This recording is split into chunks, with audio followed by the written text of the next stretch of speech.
Hi guys, hi, hello, and welcome to a YouTube channel. This channel is exclusively for the UGC NET JRF aspirants, and this could be equally beneficial for the MBA, BBA students also. For the NET and JRF aspirants, the one thing I have to tell you is that if you are looking for a revising session, this videos will be very much useful to you as we are covering up each topic unit wise right from the first unit. You know that cracking NET or JRF is not an easy task, but it can be an easy task once you cover up the entire concepts of management.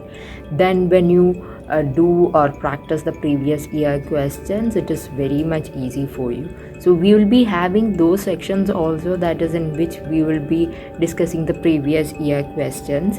So the first thing that we are going to do is that we are going to cover up the topics. From the unit 1, we are going to cover up the entire topics, each topic wise, each unit wise. So if you like our channel, go subscribe it, and if you like our videos, don't forget to put the thumbs up button. If you have any sort of doubt, you could write to us. Our email ID is also given in the description box. So guys, let's move on to the classes. Just see what are the contents of Unit 1. Unit 1 consists of management, its concept, process, theories and approaches, management roles and skills. So that will be the part which we are going to deal today. And the Unit 1 consists of the functions of management, communication, decision making, organization structure and design, managerial economics, demand analysis, market structures, national income, inflation, business ethics and CSR, ethical issues and dilemma, corporate governance, and value based organization. So these are the things that we need to cover up in Unit 1.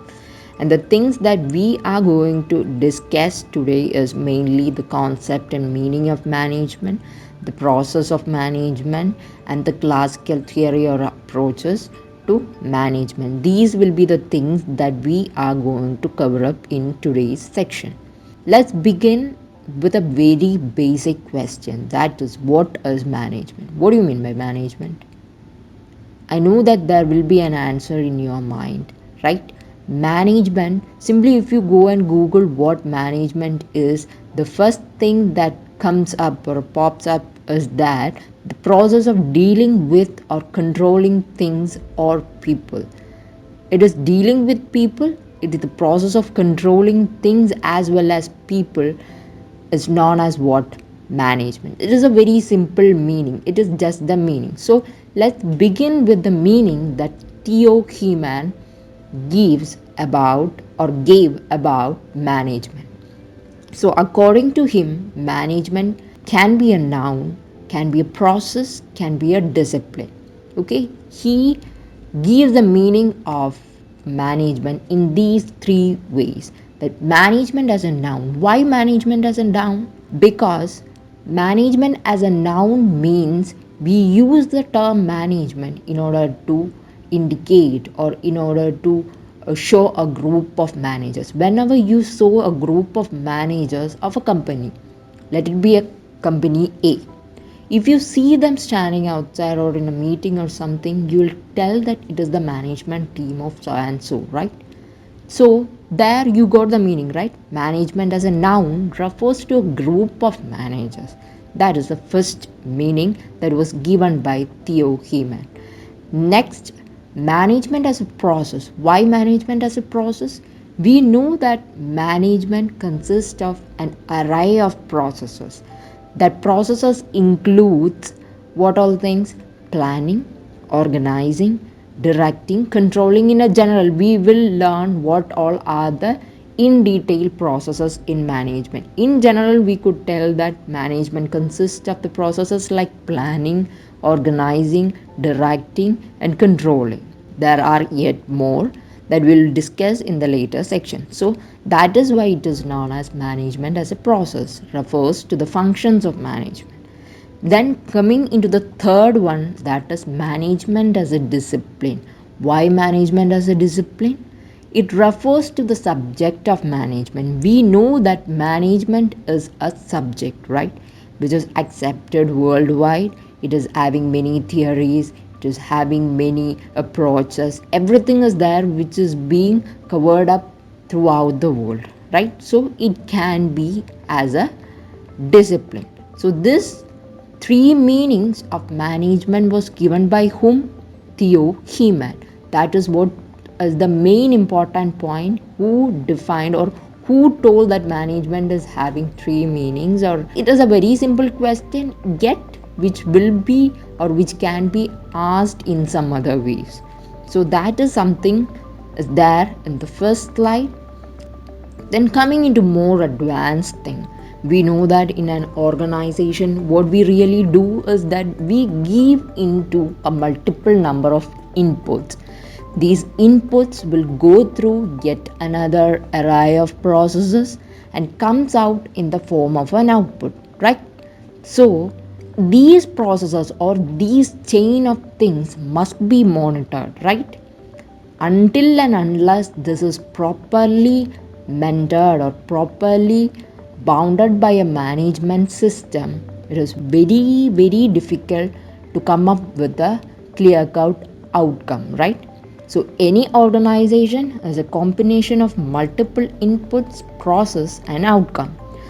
This complex activity cannot be successfully accomplished until and unless they are bound by a management system to plan, organize, direct, and control the activities. I hope it is very clear for you. So guys, I think this is very much clear for you. Let's move on to next point, that is management is a dynamic activity which gives life to each and every organization, and it aims at accomplishment of the desired goals.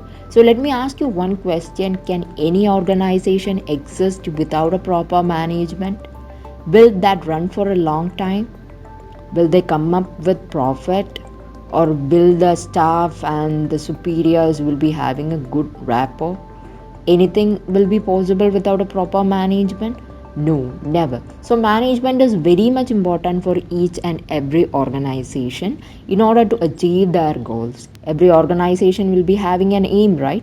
So what they have to do is that they should work to accomplish those aims. Then coming into the next point, that is to achieve goals, one need to deploy resources. Management aims at judicious use of these resources. So this point will be very much clear for you with this particular diagram, that is conceptual framework of management. Just look at this diagram which shows that decision making process is one of the key tasks of the management. What they actually does is that they take decisions regarding the resources. So resources can be of three types, that is human, physical, and capital. So they take crucial decisions regarding these three things. For what? For achieving the objectives of that particular organization, right?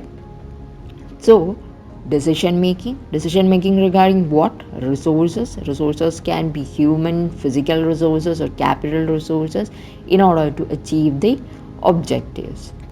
So that's all about the meaning and concept of management which you have to know. And now what we are going to look into is the definition of management.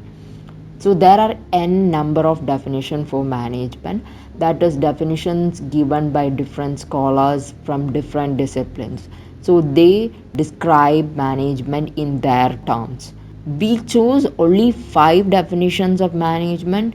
If you go and look yourself, look homework, that is find 10 more definitions of management or 15 more, or how many you can memorize, go search for the definitions of management. So these are the 5 basic definitions of management by certain very important personalities in management. So let's begin with the definition given by Henry Fayol. Who is Henry Fayol, by the way? Henry Fayol is the father of modern management.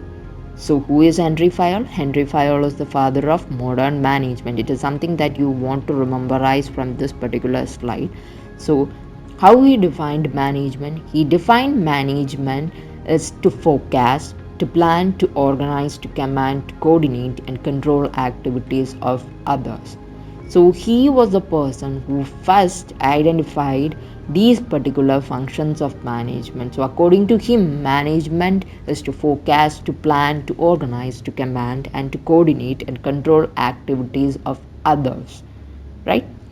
So how can you memorize the definition of Henry Fayol?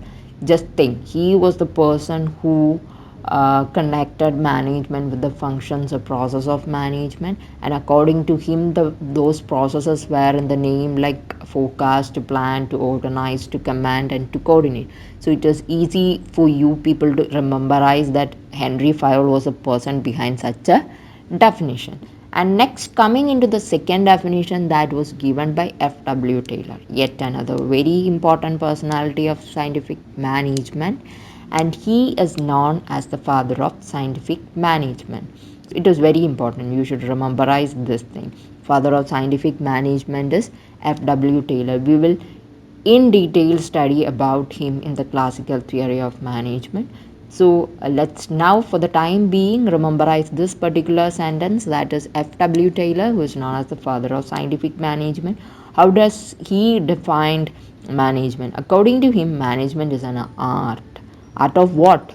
Art of knowing what is to be done and seeing that it is done in the best possible manner. So he was the person, or he is one of the person that told that management is an art of knowing what is to be done and seeing that it is done in the best possible manner. Is that clear for you? So who was F.W. Taylor? Father of scientific management. Who is Henry Fayol? Is the father of modern management. So expect some of the match the following questions from this particular area. Maybe an assertion question from this area. This is a part from where you could expect some of the questions. That is the reason why I ask you to go homework, go find definitions of management on your own. There are a number of definitions. Learn more, read more, try to memorize things. So that is what I told you to have a homework regarding the definition of management. Coming into the third definition of management, which was given by Harold Kuhns. What he told? He told that management is the art of getting things done through and with people in formally organized group. Okay, and let's look into the definition of Mary Parker Follett also. Just look that. She told that art of getting things done through people. That was her definition. So what is the difference of Harold Kuhn's definition from Mary Parker's definition? Harold Kuhns told that he specifically mentioned that in a formally organized group. And in Mary Parker's definition, it is the simplest one. I think during our degree days or bachelor time, either the BCom students or BBA students, they will come across this particular definition, that is art of getting things done through people or others. It is very easy to remember, right? So we all will memorize this particular definition even if we forget the rest of the things. So who gave such a very simple definition for management? Mary Parker Follett. I'm telling all these things just for the ease of your remembrance. Next one, that is according to Peter of Drucker, management is a multi-purpose organ that manages business, manages managers, and manages works and workers and work. So how can you memorize that? There are so many rhyming things in this particular definition, like management is a multi-purpose organ that manages business, manages managers, and manages workers and work. So like a rhyme, we could memorize things. Who told such a definition for management? It is Peter F. Drucker. So I think the definition that we discussed here, 5 definitions were given by 5 different important personalities in management, that is Henry Fayol, F.W. Taylor, Harold Kuhns, Peter F. Drucker, Mary Parker Follett. So I think this would be easy for you to memorize. Next, moving into the process or functions of management. We all know what all are the functions and process of management. So let's begin from the first origin itself. That is, Henry Fayol has given post corp as the function of management. What do you mean by post corp? Don't be surprised by hearing that it's just an abbreviation of planning, organizing, staffing, directing, coordinating, reporting, and budgeting. So that was the first function or process that was found by Henry Fayol. Post corp. Post corp was coined by whom? Henry Fayol. What is post corp? That is planning, organizing, staffing, directing, coordinating, reporting, and budgeting. Next was according to Luther. Luther, what did Luther told? According to Luther, the functions of the process of management was decision making, organizing, staffing, planning, controlling, communicating, and directing are the functions of management. Just look into this particular order, that is planning comes at the fourth position. The first thing that was decision making, organizing, staffing, planning, controlling, communicating, and directing. So this was the order for Luther Gulick.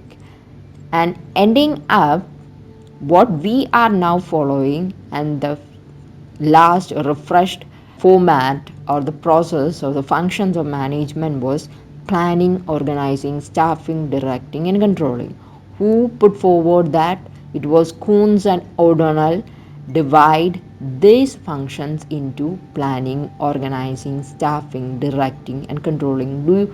It may be something which is easy for us, right? Only 1, 2, 3, 4, 5 functions are there. Why am I repeating all these things is just for the ease of remembrance. I repeat it again and again. So planning, organizing, staffing, directing, and controlling.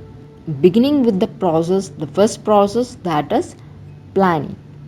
Planning is something which is the most fundamentals of all management functions. Compared to all management functions, this is the first thing. Plan. First of all the objectives of the business are determined after that the plans are made to achieve those objectives. So without proper plan, will anything runs in a company? The first thing that we do is that whenever we think about a company, the first thing that we are going to do is that we will have a set of objectives. So in order to hit those objectives or in order to achieve those objectives, what we really do is that we really do is to plan how we can achieve that particular objective. So planning is very crucial. Planning is deciding in advance what is to be done, who has to do that, how we could do that, where have to be done.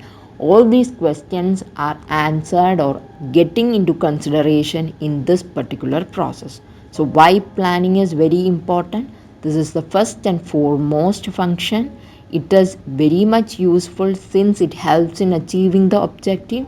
And the third thing is that it is forecasting in advance what is to be done, when is to be done, where is to be done, how, and also who want to do that particular function. So everything is being discussed under the first process of management, that is planning. So guys, next what we are going to look is the process of planning. The planning process is having a number of steps, that is right from the setting of objectives, developing premises, to identify the alternative course of action, evaluating alternative courses, selecting the best alternative, implementing the plan, and follow up action. These are the 7 steps that comes under the process of planning.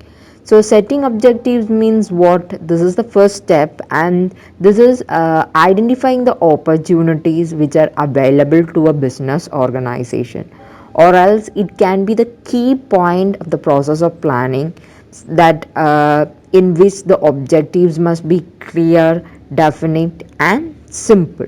And the second thing is what? Developing premises. Developing premises in the sense, we know that for every organization there is an external as well as internal factors that are affecting the running of that particular organization, right? External factors will have no control, whereas internal factors which can be controlled. External factors in the sense maybe the policy of the government, competitions and change in the customer habits, etc., can be the external factors, whereas on the other hand internal factors include what all? Capital, labor, machine, raw materials, etc. So planning premises point out the business environment in which the plans will operate. And the third one is that to identify the alternative course of action. That is, which is the next step of planning in which we choose the best course of action. There are a number of ways of doing a particular thing, right? All the available alternatives should study and then a final selection will be made out of that, right? So the best results will be achieved only when best way of doing a work has been selected, right? There will be number of options for doing a particular work. We can do it in either of the ways, but if we choose the best way out of it, then the outcome also be in the best possible way, right? Then evaluating the alternative courses. After choosing the course of action, the next thing that we are looking into is evaluating those alternatives. So various factors will be weighed against each other, and then a course of action may be suitable, but it may involve huge investments, and the other may involve fewer amounts, but it may not be very profitable. Okay, I hope you understand that. So the evaluation of various action patterns is essential for proper planning. Moving into the next point, that is selecting the best alternative. So after analysis of different alternative, the best one is selected, and keeping in the view the uncertainties of future is, it is justifiable to select more than one good alternative course. In case of one alternative fails, the other may be implemented and the failure may be averted. So when we choose one, there is a chance for one alternative to get failed, but in such a circumstances, the other alternative or the other one implemented, the other plan which we could implement will eventually save us. So selecting the alternative is a crucial one. Then the sixth point is implementing the plan. How could we implement that particular plan? The planning should be put into action so that business objectives may be achieved. We are putting up those particular plans for what? For achieving the business objective, right? So these tools will enable a better implementation of plans. Then the final one is follow up action. What is it? Follow up action. The process of planning does not end with the implementation of plans. Then what? We must go on follow it, right? That is follow up in process should go hand in hand along with the implementation. After implementation, oh, everything is fine. If you think like that, nothing gonna happen. Or what we have to do is that the plans are formulated for future which is uncertain, right? So in such a circumstances, what we have to do is there must be a constant review. So these are the basic steps that comes under the process of planning. I hope it is clear for all of you. So moving into the next process of management, that is process or function of management, that is organizing. So what do you mean by organizing? Organizing simply means that providing a structure to an organization. We have to identify what all activities that has been done inside an organization, and we have to categorize them or bring towards or bring those activities which are having similar characteristics or similar activities must be bring together, and establishing a relationship among the activities in terms of what? In terms of the superior subordinate relationships. And also it helps us to establish an authority and responsibility relationship among the activities. So this is what you mean by organization. Just like planning, in organizing also there are 4 steps. What all are they? Identification and division of work, which is the first step. Second one is departmentalization. Third one is assignment of duties, and fourth one is establishing reporting relations. So identification and division of work. What do you mean by identification and division of work? The first thing that we have to do is we have to identify what all are the vacant position, what is the current need of a particular organization, what all kind and types of staffs are required. So that is what comes under identification. And division of work, that is the work should be divided into various activities like purchase, production, marketing, finance, research, etc. And the second point is departmentalization. Departmentalization of activities means that we have to categorize these activities under a particular department. For example, finance activities are entirely done in the finance department, purchase activities done in the purchase department. Likewise, departmentalization should come into process. That is the second process or the second step. Third one is assignment of duties. We have to decide who want to do what all duties. That is, the sales manager will be given the duty of sale of the goods. The purchase manager will be responsible for the purchasement of the goods. Then financial manager will be looking after the financial entire processes in an organization. So assignment of duties is the third one. And the fourth one is what? Establishing a reporting relationship. We have to establish a reporting relationship. That means it should be clear that to whom you have to report. The people under the finance department will have to report to whom? To the finance manager, right? So every individual should know to whom he or she have to report to. So that's all about the organizing process. And coming next, that is staffing. So staffing is a third process, I think, which is a familiar process for all of us, in which we decide whom to post in which position. Or staffing refers to putting the right person at the right place. Any organization may succeed only if it has a trained staff in each and every department, right? And this work is done by whom? Done by the process of staffing. So almost all departments in an organization must have trained employees that will result in the success of that particular organization. Staffing is also having number of steps like estimating the manpower requirements. First we have to estimate what is the current requirement of that particular company, what type of employees do that company need. That is what is done under estimating the manpower requirement. That is the first step of staffing. Second one is recruitment. Recruitment is a positive process. How that becomes a positive process is that recruitment means it is really attracting many candidates.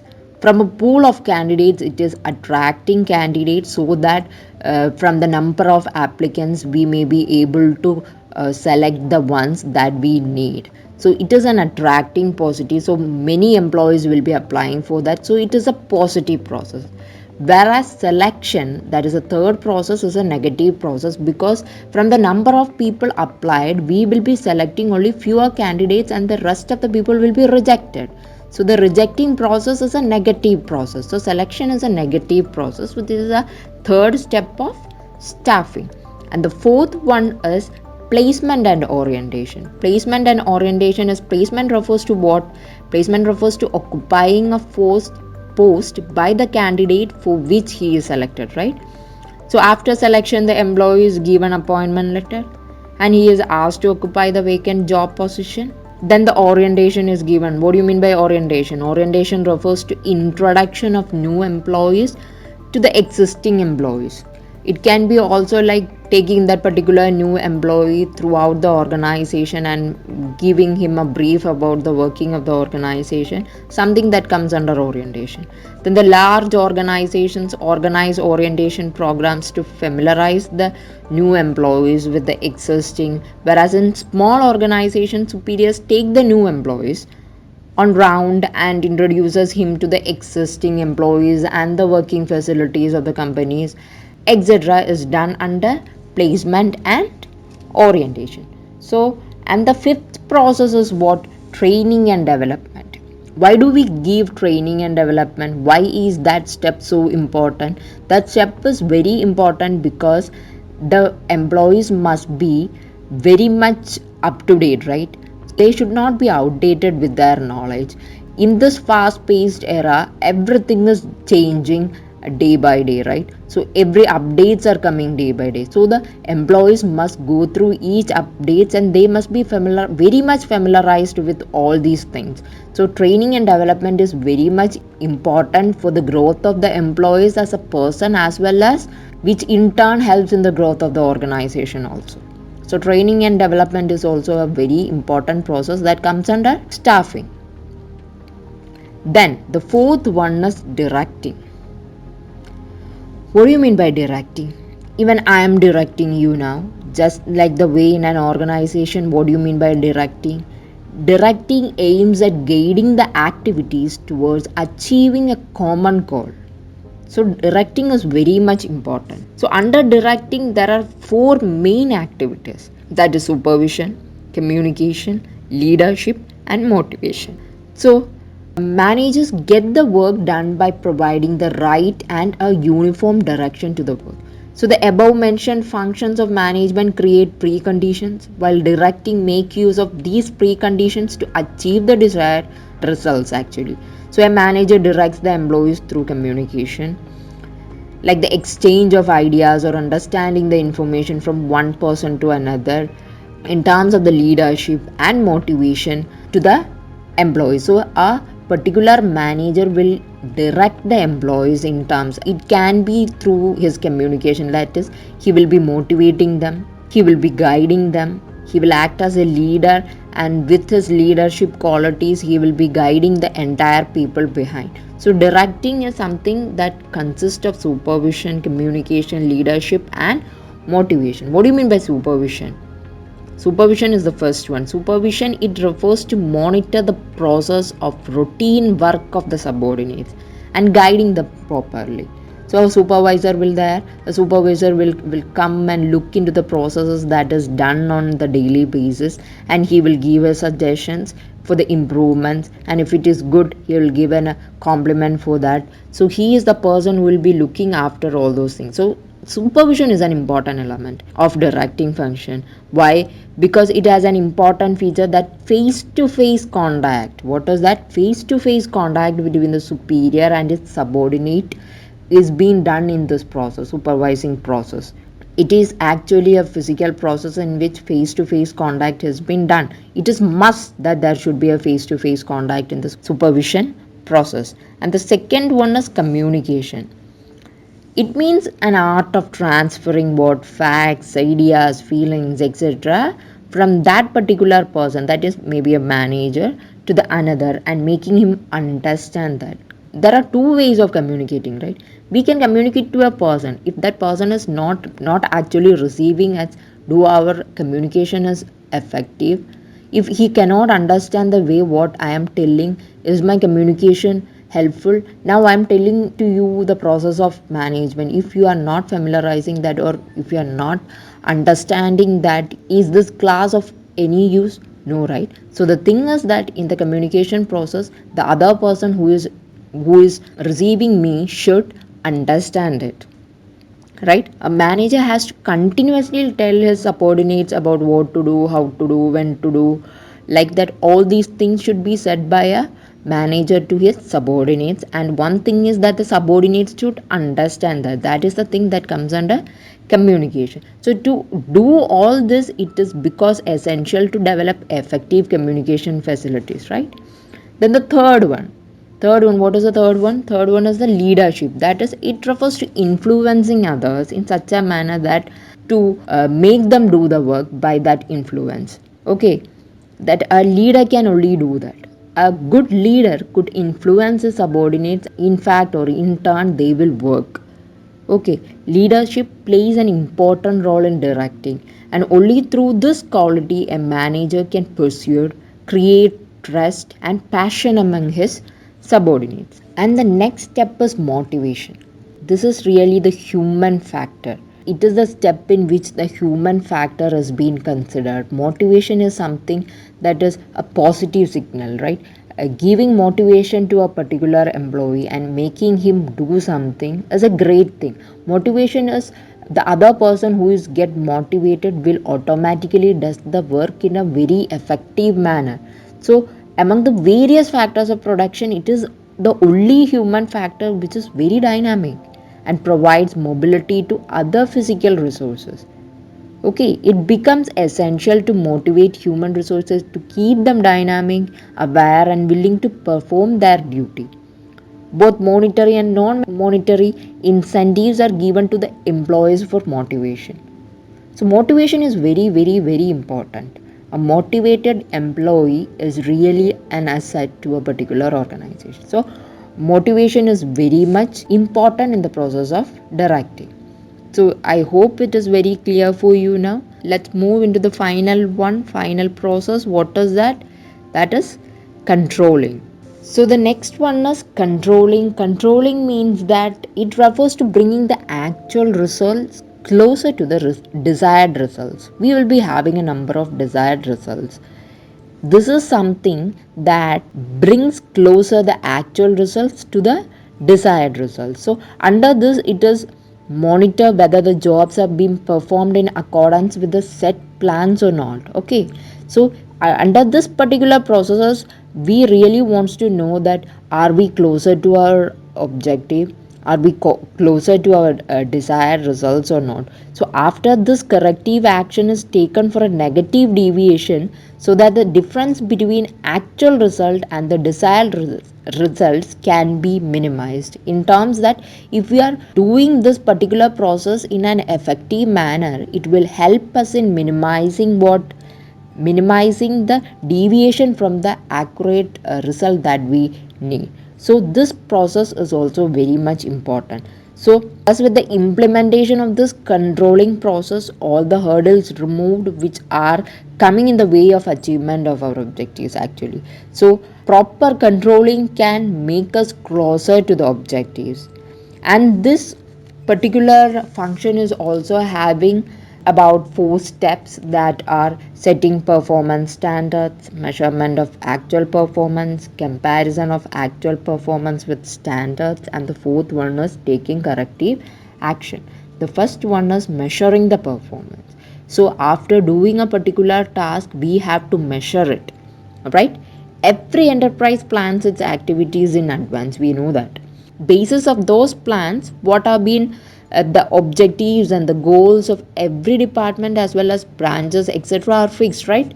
These goals are then converted into quantity, value, or man hour, whatever it is. So these are to be achieved in future. There may be what qualitative goals, quantitative goals, and also the achievement of various targets is made the responsibility of specific persons, and the levels of achievements are also decided in advance. In simple, setting performance standard, what do you mean by that? We have to set a target in order to achieve our objective. That should be our future goal. So that is what is done in setting performance standards. Second one is measurement of actual performance. So in this is the second step actually. So in which what we are doing is that actual performance is measured against the standards set, and this will be enabling the management to determine what whether the work is being done according to the plans or not. Actually what is that is done in measurement of actual performance. And the third one is comparison of actual performance with the standards. We will be having a standard, so we are comparing that whether our performance are tallying with the performance that we actually needed. That is in the third step, that is comparison of actual performance with the standards. And the fourth one is taking corrective action. What do you mean by taking corrective action? If we got deviated from our objective or hitting our objective, then the thing that we have noticed is that we have to correct it. We have to think about how we can minimize the errors that we have done. So what are the reasons for that? How we can reduce it? how we can improve our efficiency, how we can sort out the low performance, or how can the efforts be made in order to achieve the particular organization. All that is taken in the last step, that is taking corrective action. So that's all about the entire process of management. I hope it is very much clear for you. So by this time we have covered so much. I think it is enough for today's section. So the next scientific management class, or classical theory management class, will be taken in the next section. So stay tuned for that. If you have any doubt or any clarification, or if you find me wrong somewhere, you could correct me. Let's learn together, let's discuss together. So I think these many portions is more than enough for you to revise the first few portions